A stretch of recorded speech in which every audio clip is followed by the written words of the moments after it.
Goldman Sachs released a report talking about the impact of AI on economic growth, and it didn't talk about India's future in the AI space in a very optimistic manner.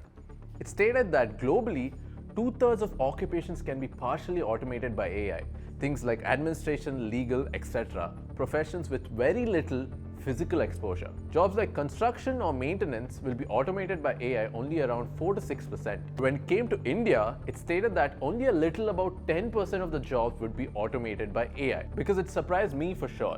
Because when I turn on the news, this is all I've been seeing. CBSE is introducing AI into the curriculum of classes 6 and 8. The Supreme Court of India is using AI tools to translate oral proceedings. Another judge used ChatGPT to get views on a bail plea of someone accused of murder. Finance Minister Nirmala Sitharam said that the union budget in 2019 that the government would offer skill-based training in AI, big data and robotics for 10 million Indian youths. The Ministry of Defense and DRDO already set up AI centers of excellence at multiple facilities for research, development for the use of AI in the Indian Army. There is so much happening in India to get ahead in AI technology, both in the government and the private sectors. $1.7 billion worth of VC funding went into AI-based Indian startups in 2020, and in 2022, it jumped to a whopping $5.2 billion. India ranks 5th in the countries with most AI investments. This shift is already happening and it's happening very fast. India is out there with all the developed nations of the world competing in the race for AI supremacy, and in only 5 years, you will be living in a completely different nation. What is the Goldman Sachs report talking about then? We'll get back to it at the end. Now let me tell you exactly how by delving into 4 major sectors where AI will cause the most amount of impact in India. Number 1. Defense. In 2019, Prime Minister Narendra Modi announced that by 2024, there will be 25 AI-based products operational in the Indian Army. It's 2023 right now, and guess what? There's already 40 AI-based products currently in operations and 30 more in development. We're ahead of the curve. There are multiple dedicated AI research facilities like DIPA, CAIR, DRDO YSL and WARDEC that are currently up and running. Take WARDEC for example. It's a facility that uses AI and VR to train soldiers in battle-like scenarios via simulation games.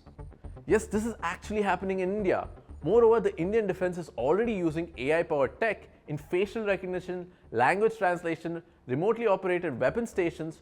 We've actually done a deep dive video on how AI is being integrated into the Indian defense system and how you as an engineer can get a job building defense tech. So if this domain interests you, you should definitely go check it out right here. Number 2, education. As mentioned initially in this video, CBSE is taking AI very seriously by introducing it into the curriculum. This basically understates that the government of India sees AI and coding as critical skills to have going forward. But speaking about the education sector at large, there are many ways AI will have a strong impact. What AI does best is automating seemingly redundant and time-consuming tasks like clerical work, for example. Did you know that the teachers and professors at school and universities spend around 40% of their time just doing paperwork, like filing mark sheets, reports, taking attendance? All of this can be automated, which frees up the educator's time to focus on one thing only: teaching. Another area is that of personalized education. An AI tool can track a student's learning process and alert well in advance if the student has some kind of learning disability like dyslexia and alert the teacher.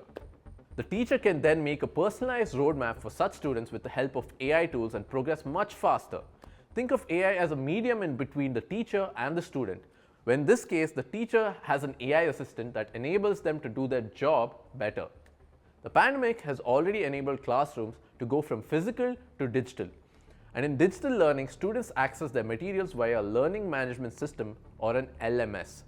According to Business Today, 47% of the LMS platforms are expected to be AI enabled, meaning better feedback, access to content for students, and better time management for teachers.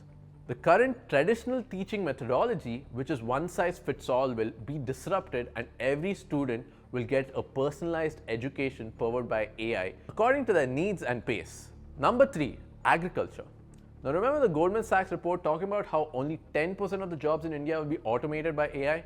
One of the reasons why they put it across like this is because the report assumes that AI will not impact agricultural sectors in developing nations. What an assumption to make. India has around 45% of its workforce in agriculture. Despite the impact of the COVID pandemic in the last 2 years, the agriculture sector experienced 3.4% growth in 2021.